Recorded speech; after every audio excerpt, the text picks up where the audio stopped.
Bendiciones y bienvenidos a esta nueva edición de El Amor que Vale. Para mí es un inmenso privilegio presentarles este nuevo programa que comienza con esta historia que nos narra el doctor Adrián Rogers.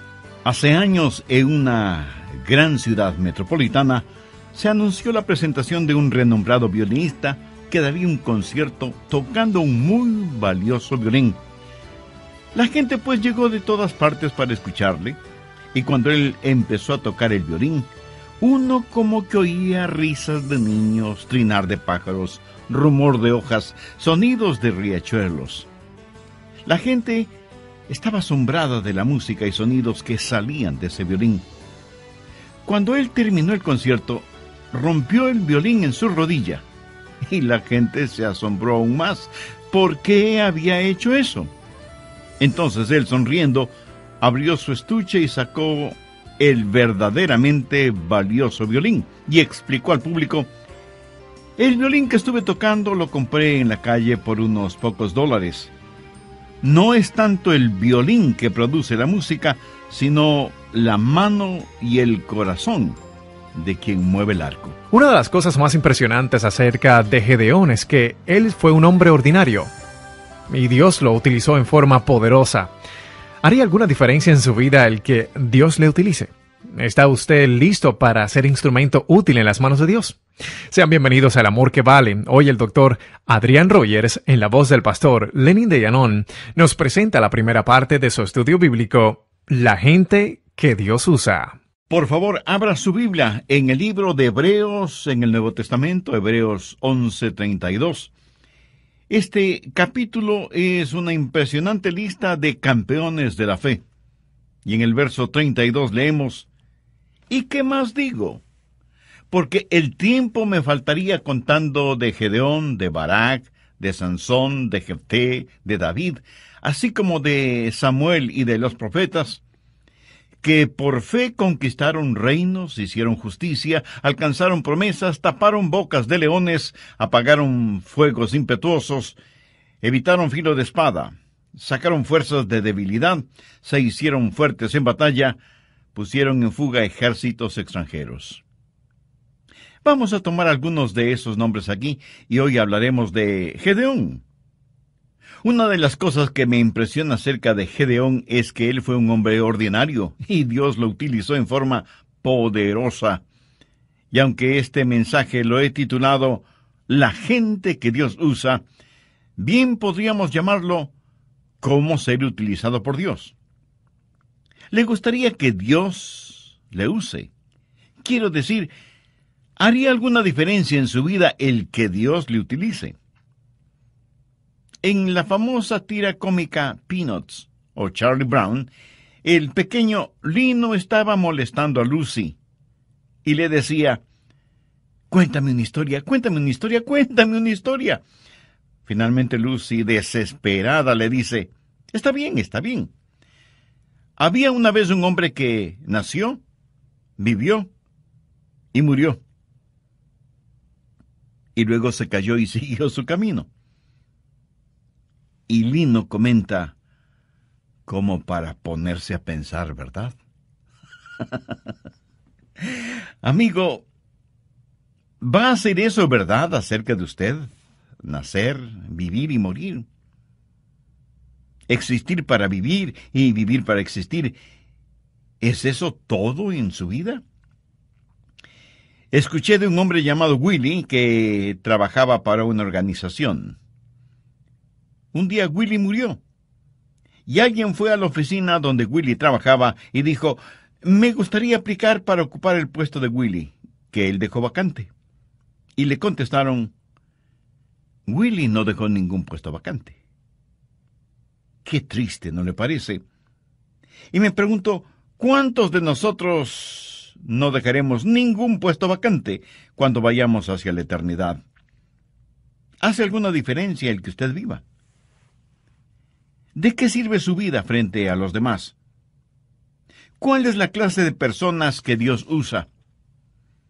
Bien, vamos al capítulo 6 de Jueces para encontrarnos con Gedeón. Permítame darle el trasfondo de esta historia.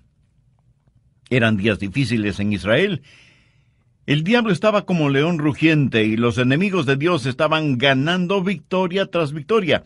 Parecía que el pueblo de Dios aparentemente había tirado la toalla. Ya no cantaban firmes y adelante. Y todo lo que trataban de hacer era permanecer con vida.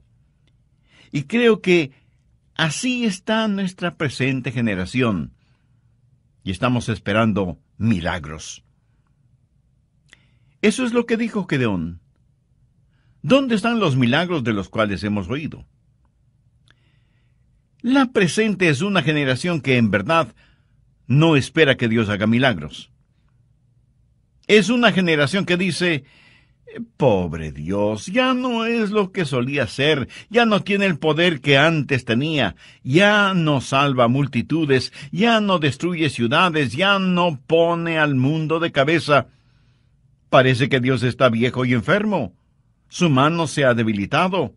Su oído ya no escucha. Sus ojos ya no ven. Pobre Dios. No, mi amigo, no. Dios sigue siendo Dios.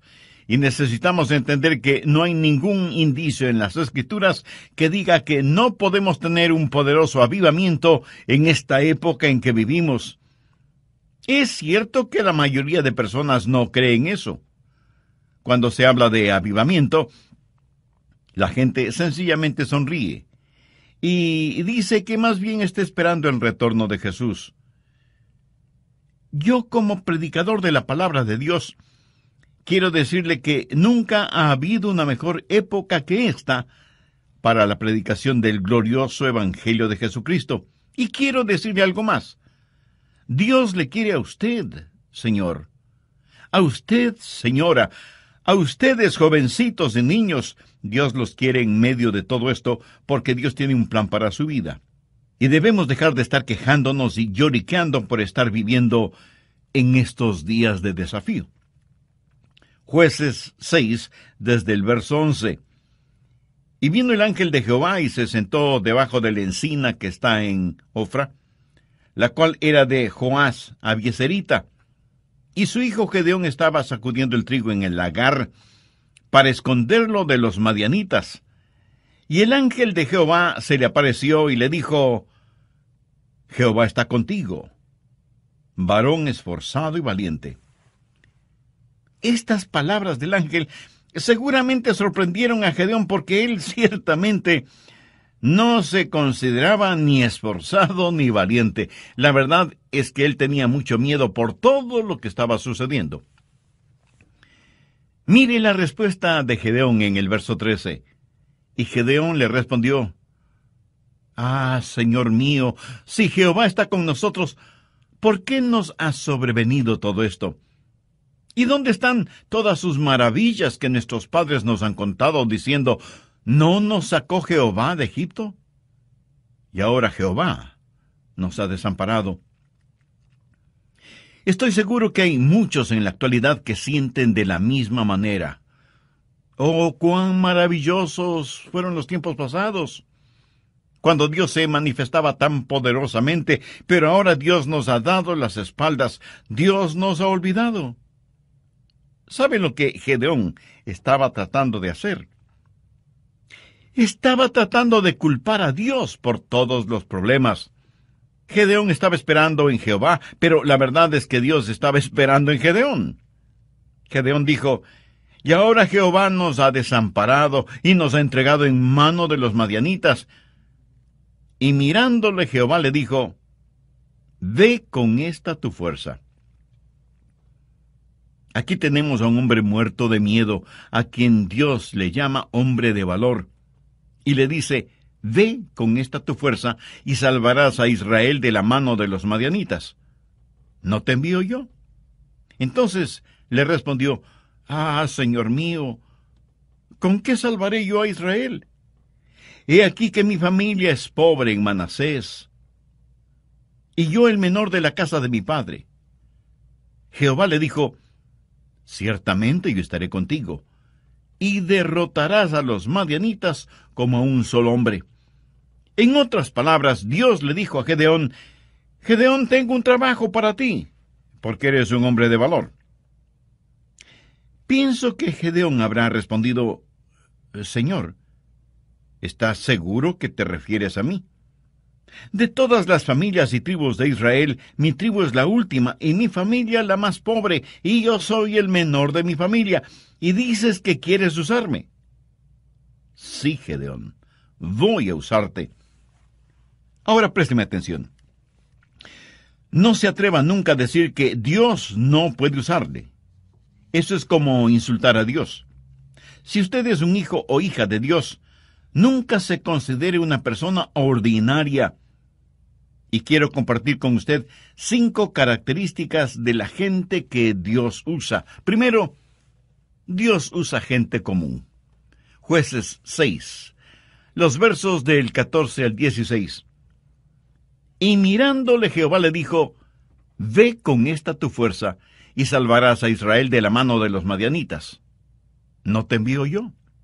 Entonces le respondió, Señor mío, ¿con qué salvaré yo a Israel?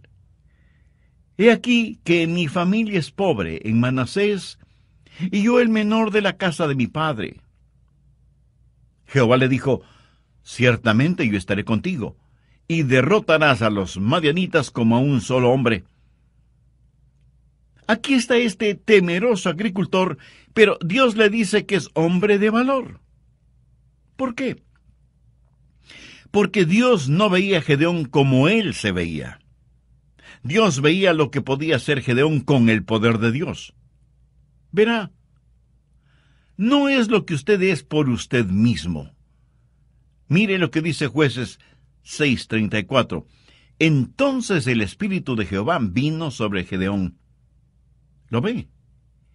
En el idioma hebreo, este verso dice literalmente, el Espíritu del Señor se vistió a sí mismo con Gedeón. ¿Cómo le gustaría a usted que Dios se vistiera de usted como si fuera ropa? Por lo tanto, no es necesariamente el hombre, es Dios en el hombre. Y Dios se vestirá de usted como si fuera su propia ropa. Dios usa gente común. Anota el margen 1 de Corintios 1:26. Pablo está hablando a ese grupo de creyentes que iban a poner al mundo de cabeza y dice, pues mirad, hermanos, vuestra vocación, que no sois muchos sabios según la carne, ni muchos poderosos, ni muchos nobles, sino que lo necio del mundo escogió Dios para avergonzar a los sabios, y lo débil del mundo escogió Dios para avergonzar a los fuertes. Dios usa esa clase de personas, personas como nosotros. ¿Qué es lo que Dios está diciendo? No es cuestión de títulos, sino de relación. No es cuestión de habilidad, sino de disponibilidad. No es cuestión de fama, sino de fe. Dios quiere gente ordinaria para realizar cosas extraordinarias a fin de que la honra y la gloria sean para Él. Hace años, en una gran ciudad metropolitana, se anunció la presentación de un renombrado violinista que daría un concierto tocando un muy valioso violín. Así que la gente llegó de todas partes para escucharle. Y cuando él empezó a tocar el violín, uno como que oía risas de niños, trinar de pájaros, rumor de hojas, sonidos de riachuelos. La gente estaba asombrada de la música y sonidos que salían de ese violín. Y cuando él terminó el concierto, rompió el violín en sus rodillas y la gente se asombró aún más. ¿Por qué había hecho eso? Entonces él, sonriendo, abrió su estuche y sacó el verdaderamente valioso violín y explicó al público, el violín que estuve tocando lo compré en la calle por unos pocos dólares. No es tanto el violín que produce la música, sino la mano y el corazón de quien mueve el arco. Por así decirlo, cualquiera de nosotros pudiera no ser más que un violín barato. Pero Dios es el maestro violinista y puede sacar hermosa música de su vida o de la mía. Dios usa gente común. Dios puede utilizarle a usted o puede utilizarme a mí. Segundo, Dios usa gente ya limpia. Leamos Jueces 6:25. Aconteció que la misma noche le dijo Jehová: toma un toro del hato de tu padre, el segundo toro de 7 años, y derribe el altar de Baal que tu padre tiene. Baal era el sucio dios de la fertilidad. Ellos sacrificaban sus hijos a esa deidad. Cometían fornicaciones y adulterios en nombre de Baal. Era el dios de la sexualidad. Es el mismo Dios que ha inundado nuestros pueblos, ciudades y naciones. Y corta también la imagen de acera que está junto a él, y edifica altar a Jehová, tu Dios, en la cumbre de este peñasco, en lugar conveniente. Y tomando el segundo toro, sacrifícalo en holocausto con la madera de la imagen de acera que habrás cortado. Ahora escúcheme atentamente. Si usted quiere que Dios le use, saque todos los ídolos de su vida. Y si usted me dice: pastor, estamos viviendo en tiempos modernos, no tenemos ídolos. Amigo, ¿está usted bromeando? ¿Qué es un ídolo? ¿Una figura hecha de algún material? No necesariamente. Permítame decirle lo que es un ídolo. Es cualquier cosa que usted ame más, tema más, sirva más y valore más que a Dios. Eso es un ídolo. No importa lo que sea. Su trabajo puede ser un ídolo. Usted puede hacer un ídolo de usted mismo. Dios dice que debe quitar los ídolos de su vida. Ahora, el problema con Gedeón y aquellos que le rodeaban era que sus vidas estaban manchadas con pecados. Y se habían olvidado de su Señor y Dios, y estaban sirviendo a dioses paganos. Quiere que Dios le use. Dios no le usará si hay pecado no confesado y no arrepentido en su vida. No lo hará. ¿Quiere saber por qué Dios no le usa? Solo hágase la siguiente pregunta. ¿Tengo un corazón limpio? Los utensilios que usa el Señor deben estar limpios. Dios no nos usará si hay idolatría en nuestras vidas. ¿Es Jesucristo el número 1 en su vida? Si no lo es que usted tiene un ídolo en alguna parte. Tercero, Dios usa gente valiente. Jueces 6:12. Y el ángel de Jehová se le apareció y le dijo: Jehová está contigo, varón esforzado y valiente. No solo que Dios iba a utilizar a Gedeón, sino que le daría rango militar, general. Y Dios le dijo: Gedeón, toca la trompeta. Y reúne un ejército. Y 32,000 personas vinieron a ayudarle a librar a los israelitas de la opresión de los madianitas. Vamos ahora a Jueces 7, los versos 2 y 3. Y Jehová dijo a Gedeón: el pueblo que está contigo es mucho para que yo entregue a los madianitas en su mano. No sea que se alabe Israel contra mí, diciendo: mi mano me ha salvado. Ahora pues haz pregonar en oídos del pueblo, diciendo: quien tema y se estremezca, madrugue y devuélvase desde el monte de Galaad. Y se devolvieron de los del pueblo 22,000, y quedaron 10,000. Primero había 32,000 personas. El general Gedeón dijo: escuchen, tengo un anuncio que hacer. Si hay alguien aquí que tenga miedo, no lo podemos usar. Regrese a su casa, está disculpado. Y en estampida, 22,000 se hicieron humo. Quedaron 10,000. Gedeón quedó con la tercera parte de su ejército. Ahora, como entonces, si usted es un cobarde, Dios no le puede utilizar. Dios está buscando hombres esforzados y valientes. Dios no se impresiona con el número de miembros en una iglesia. Dios busca almas osadas, valientes, que no serán intimidadas. Amigo, Los números no impresionan a Dios. Muchos orgullosamente dicen, nuestra congregación está creciendo. ¿Y qué? Los cementerios también crecen. Dios dice que si usted tiene temor, en español simple eso quiere decir, si usted es un cobarde, no puede utilizarle. ¿Por qué? Porque el temor y el miedo es infeccioso. Pero este punto lo estudiaremos a profundidad en nuestro próximo programa. No quiero finalizar hoy sin antes preguntarle, ¿está siendo usted utilizado por Dios? ¿Hay la disponibilidad de su parte para que Dios haga su voluntad en su vida? Reconozco que estas preguntas no tendrán ningún sentido para usted si es que usted no tiene una relación personal con el Señor Jesucristo. ¿Qué significa tener una relación personal con Él? Significa creer en Él, no solo en forma intelectual, sino confiar en Él y recibirle como el único Salvador y Señor.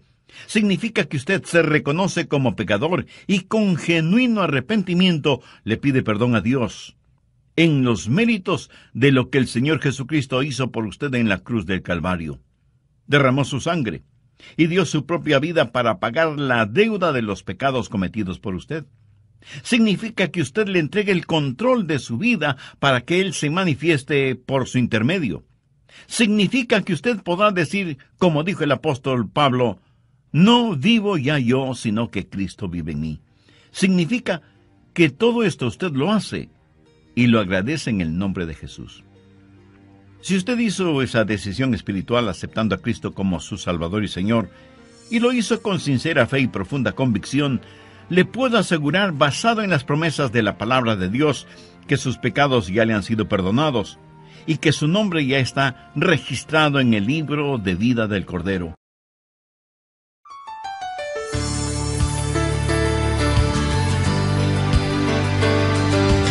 Se pensaba que solo las mujeres cuidaban su figura, pero en nuestros días los hombres también lo hacen. Es interesante el ver cuán cuidadosos somos con lo que tiene que ver con nuestra imagen, con lo externo, con las apariencias, pero cuán descuidados somos con nuestro interior, el ser espiritual. Si lo pudiéramos eliminar, ya lo habríamos hecho. Debemos ser muy cuidadosos y no jactarnos de que no hay nada de qué temer. Hay un diablo malévolo, cruel, engañador, que está tratando siempre de sabotear nuestras vidas. Como Pablo lo dijo, debemos mantener nuestro cuerpo bajo control, cuidarnos de lo que miramos en la televisión, en el cine o donde sea. Y no faltará quien diga, eso no me preocupa. Yo puedo mirar mujeres desnudas en la televisión y no me molesta en nada. Eso es lo que usted cree. Pero si así fuera, hay 3 cosas acerca de usted. Primero, usted no es un hombre. Segundo, usted es Superman. Y tercero, usted es un redomado mentiroso. Y creo que lo tercero es la verdad. Usted no puede tener fuego en sus manos y no quemarse. Nos complace darles la bienvenida a este programa de El Amor que Vale. Hay un enemigo que es muy real y usted necesita estar en guardia, o Dios no podrá usarle. Ese enemigo es maestro del engaño y del camuflaje, y usa sofisticados métodos para vencerle. El doctor Adrián Rogers, en la voz del pastor Lenin de Llanón, nos entrega hoy la segunda parte de su estudio bíblico, La gente que Dios usa. ¿Es usted una persona que tiene miedo? Y usted me dirá, pastor, hay algunas cosas que me dan miedo. Bien, no estoy hablando de temores normales, como tener temor de las serpientes o el temor que se siente cuando, estando en un avión, ese avión es sacudido por una fuerte tormenta y nuestro corazón late aceleradamente. Hay miedos y temores normales. Son como autoprotectores, un instinto que Dios ha puesto en nosotros. Ahora, lo que sí es diferente es tener un espíritu de temor. ¿Ha visto usted a personas con un espíritu de temor? Veamos lo que dice Deuteronomio 28. Y volverán los oficiales a hablar al pueblo y dirán, ¿quién es hombre medroso y pusilánime? Vaya y vuélvase a su casa, y no apoque el corazón de sus hermanos como el corazón suyo. Dios dice que si hay una guerra, aquellos que tienen miedo no deben ir, porque no solo que no serán buenos soldados, sino que infectarán a otros con su temor. Por favor, busque 1 de Timoteo 1:7. Porque no nos ha dado Dios espíritu de cobardía, sino de poder, de amor y de dominio propio. ¿Qué es un espíritu de temor? Es como una neblina, simplemente está ahí, suspendido en el aire. No es como una tempestad o tormenta, después de las cuales sale el sol. Si usted es un hijo o una hija de Dios, lleno con el Espíritu Santo, Dios le ha dado un espíritu de poder. Jesús dijo, recibiréis poder cuando haya venido sobre vosotros el Espíritu Santo. Permítame preguntarle, ¿ama usted al Señor? Dios nos ha dado el espíritu de poder y de amor y de dominio propio, y esa expresión dominio propio literalmente significa una mente que no puede ser avasallada, una mente que ve las cosas como son, que no tiene miedo de fantasmas, ni del siniestro ministro del miedo que es el diablo mismo. Sea lleno del Espíritu Santo y usted tendrá no solo la seguridad de que Dios podrá usarle, sino que también descubrirá que tiene una valentía fuera de lo común.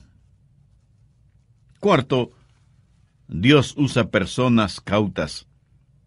Estoy seguro que de inmediato usted me dirá que eso es contradictorio. Pues no lo es. Veamos Jueces 7, los versos del 4 al 8. Y Jehová dijo a Gedeón, aún es mucho el pueblo, llévalos a las aguas, y allí te los probaré. Y del que yo te diga, vaya éste contigo, irá contigo. Mas de cualquiera que yo te diga, este no vaya contigo, el tal no irá. Entonces llevó el pueblo a las aguas, y Jehová dijo a Gedeón, cualquiera que lamiere las aguas con su lengua como lame el perro, a aquel pondrás aparte. Asimismo, a cualquiera que se doblare sobre sus rodillas para beber. Y fue el número de los que lamieron llevando el agua con la mano a su boca 300 hombres. Y todo el resto del pueblo se dobló sobre sus rodillas para beber las aguas. Entonces Jehová dijo a Gedeón, con estos 300 hombres que lamieron el agua, os salvaré, y entregaré a los madianitas en tus manos. Y váyase toda la demás gente, cada uno a su lugar. Y habiendo tomado provisiones para el pueblo y sus trompetas, envió a todos los israelitas cada uno a su tienda, y retuvo a aquellos 300 hombres, y tenía el campamento de Madián abajo en el valle. Dios dijo, muy bien, Gedeón, has enviado a los temerosos a sus casas, pero hay que hacer otra prueba. Trae a tu gente junto a la fuente de Arod, y diles que beban. Este valle es muy caliente. Yo he estado en ese valle y junto a esa fuente. Gedeón siguió las instrucciones de Dios y trajo a sus hombres para que tomaran agua. Algunos de ellos se agacharon y pusieron sus bocas en el agua de la fuente, empezando a succionar el agua. ¿Puede usted imaginarse lo vulnerable que se vuelve un hombre frente a su enemigo cuando está en esa posición? Y la Biblia dice que el enemigo estaba muy cerca. Sin embargo, hubo un grupo de 300 hombres que cogieron el agua entre sus manos y se las acercaban a la boca, siempre cautos, mirando hacia todo lado. Estos eran hombres cautelosos. Y usted dirá, pensé que hablábamos de hombres valientes. Sí, valientes y cautelosos. Me fascina el balance que encontramos en la Biblia.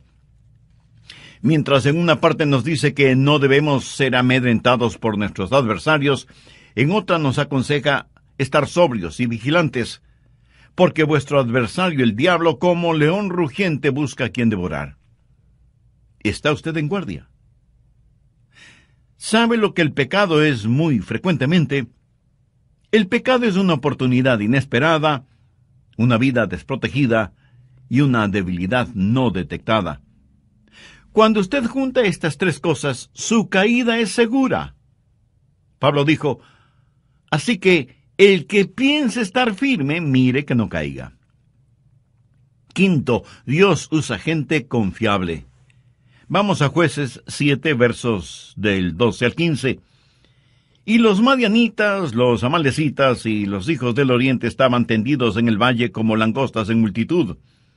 Y sus camellos eran innumerables como la arena que está en la ribera del mar en multitud. Cuando llegó Gedeón, he aquí que un hombre estaba contando a su compañero un sueño, diciendo, he aquí que yo soñé un sueño. Veía un pan de cebada que rodaba hasta el campamento de Madián, y llegó a la tienda, y la golpeó de tal manera que cayó, y la trastornó de arriba abajo, y la tienda cayó. Y su compañero respondió y dijo, esto no es otra cosa sino la espada de Gedeón, hijo de Joás, varón de Israel. Dios ha entregado en sus manos a los madianitas con todo el campamento. Cuando Gedeón oyó el relato del sueño y su interpretación, adoró, y vuelto al campamento de Israel, dijo, levantaos, porque Jehová ha entregado el campamento de Madián en vuestras manos. Lo que sucedió fue lo siguiente. Aquí está un hombre que es un hombre común, que es un hombre valiente y que es un hombre cauto. Pero ahora necesita ser un hombre lleno de confianza y confiable. Necesita entender que Dios está con él, así que el Señor hace algo por él. Le dice, Gedeón, quiero que busques un compañero y que vayas al campo enemigo a hacer un reconocimiento y ver qué está pasando.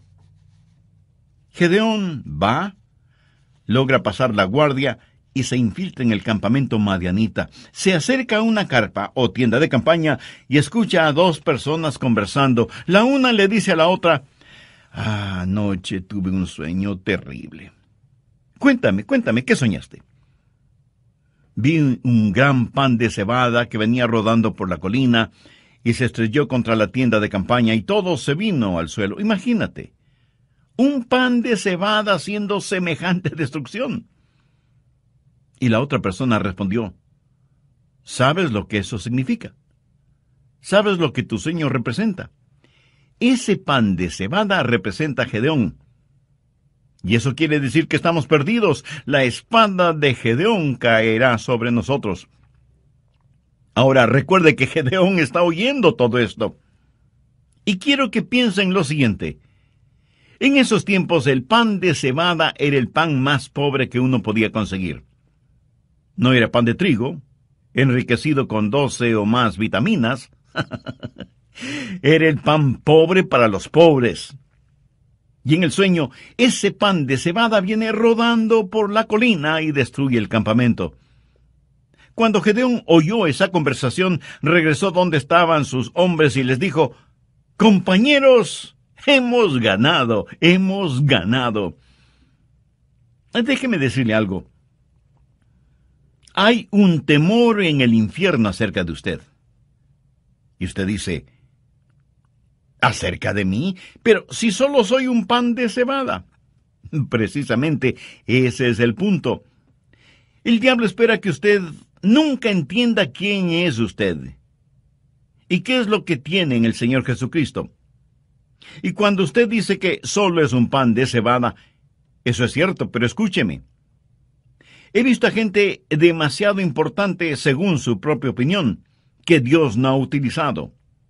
Y he visto a gente que se consideraba pan de cebada siendo utilizada poderosamente por Dios. Dios quiere tomar gente ordinaria para realizar cosas extraordinarias. Por eso usted debe asegurarse de que su corazón está limpio y usted esté lleno del Espíritu. Un tigre y un león se encontraron junto a un lago para beber agua. El tigre le preguntó al león, ¿por qué te pasas rugiendo como un verdadero necio? Y el león le contestó con un brillo de astucia en sus ojos, amigo, eso no es necedad. Me llaman el rey de la selva porque me hago buena propaganda. Un conejito escuchó esta conversación y corrió como un rayo hacia su madriguera. Él pensó en imitar el plan de león, pero cuando quiso rugir, lo único que salió de su garganta fue un débil gritito. Un zorro que pasaba por ahí ese momento oyó ese gritito, se acercó a la madriguera para investigar y terminó comiendo un sabroso fricasé de conejo.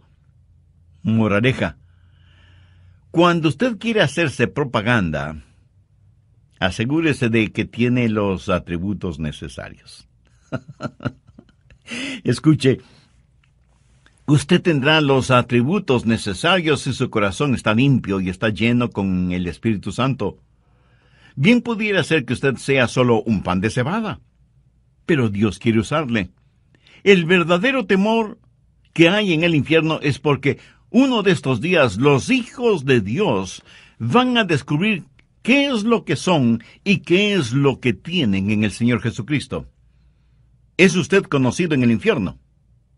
Ya veo su reacción. Pero, pastor, ¿cómo se le ocurre semejante cosa? Bueno, no se enoje.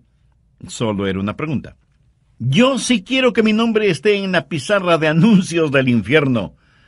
Quiero que haya un cartel con mi foto que diga: atención, este es Adrián Rogers, es muy peligroso. Y aunque solo es pan de cebada, es muy peligroso porque está armado con la espada de la palabra de Dios. Usted no puede tener su nombre en el salón de los campeones en el cielo, a menos que su nombre sea conocido y temido en el infierno. En el libro de los Hechos encontramos a unos hombres, de hecho, 7 hijos de un sacerdote judío llamado Esceva. Veamos Hechos capítulo 19, verso 13. Pero algunos de los judíos exorcistas ambulantes intentaron invocar el nombre del Señor Jesús sobre los que tenían espíritus malos, diciendo: os conjuro por Jesús, el que predica Pablo. Ellos no tenían un conocimiento personal de Jesús. Sabían acerca de él por la predicación de Pablo. Ahora ponga mucha atención al verso 15. Pero respondiendo el espíritu malo dijo: a Jesús conozco, y sé quién es Pablo. Pero vosotros, ¿quiénes sois? Por favor, no pase por alto las consecuencias de la falsa religión. Vea lo que dice el verso 16. Y el hombre en quien estaba el espíritu malo, saltando sobre ellos y dominándolos, pudo más que ellos, de tal manera que huyeron de aquella casa desnudos y heridos. Eso es religión de segunda clase. Ellos no dijeron: en el nombre de Jesús, a quien conocemos. Dijeron: en el nombre de Jesús, el que predica Pablo. Esa es religión de segunda clase.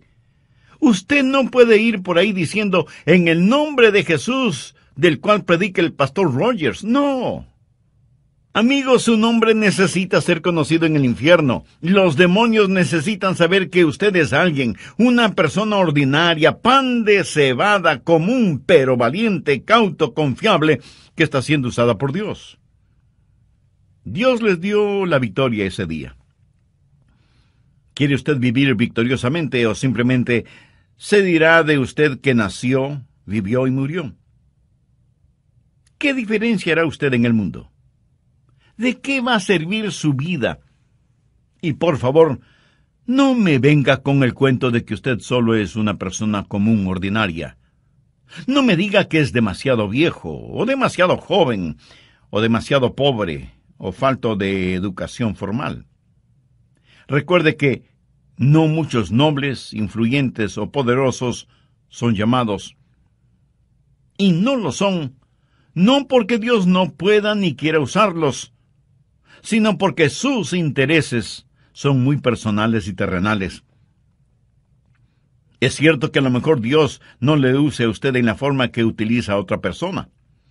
Por favor, no sea celoso de la forma en que otras personas son utilizadas por Dios. Después de todo, esa es una decisión de Dios, no suya. Usted no puede escoger su lugar de servicio. Pero si usted se pone a las órdenes de Dios, Él le usará. Yo creo eso con todo mi corazón. Anhelo que usted también lo crea. Debemos pedir a Dios que nos ayude como personas y como iglesias para estar listos a pelear la batalla que todavía no vemos. Que nuestro anhelo sea ser vasos escogidos y limpios para que Él pueda utilizarlos.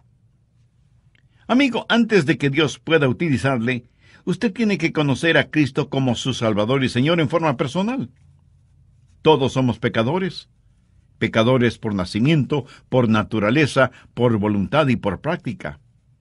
Nuestro pecado merece castigo. Pero Dios quiere perdonarnos y salvarnos. La Biblia dice en Hechos 16:31, cree en el Señor Jesucristo y será salvo. ¿Qué es lo que usted cree acerca del Señor Jesucristo? ¿Que Él derramó su sangre por usted y murió en la cruz del Calvario por sus pecados? ¿Que resucitó de entre los muertos y que Él puede y quiere salvarle si deposita su fe y su confianza en Él? Si usted quiere recibir a Cristo en su vida, le invito a que ore conmigo la siguiente sencilla oración. Dígala con sus propias palabras, en voz alta o baja, o en la intimidad de su corazón, pero dígalas honestamente, con convicción. Querido Dios, soy un pecador y estoy perdido espiritualmente. Gracias por hacerme entender que por mí mismo yo no me puedo salvar.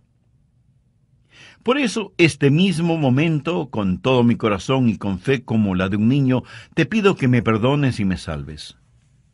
Señor Jesús, ven a morar en mi vida. Sé mi Salvador y mi Señor. Perdóname, límpiame, sálvame, sáname. Y ayúdame a vivir dignamente delante de ti y de los hombres. Ayúdame a nunca avergonzarme de ti, y úsame conforme a los designios de tu preciosa voluntad. Lo pido en tu santo nombre. Amén.